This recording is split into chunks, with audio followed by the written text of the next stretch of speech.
sani hamma balolaringga mana shu kelgindi sabab deydi. Yoki deydi musulmon sabab deydi. Every Muslim is a terrorist. I don't care what you say. I write you. Yoki deydi qora tanli sabab deydi. Ko'pincha o'zini himoya qila olmaydigan ozchilikni oladida, o'shani sizga sababchi qilib ko'rsatadi. Ana o'shanda sizni fikringiz keyin ularga adovatga, nafratga aylanadi. Mana bu narsa jurnalistika emas deyapman-da. Ba'zida sizga yoqadigan narsalarni aytadi.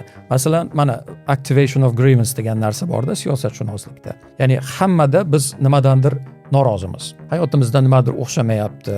Masalan, mashinaga pulimiz yetmayapti, bolamizni maktabiga puli yetmayapti, narxlar oshib ketyapti. Kimnidir ayblashimiz kerak. Bilmayapmiz-da kim ayblashdi. Tashqaridan kimdir aybdor bo'lishi. Shunaqa paytda, masalan, BBC sizga tahlil berishi mumkin. Ya'ni o'shanda sizga imkoniyat beriladi o'zingiz xulosa chiqarishga.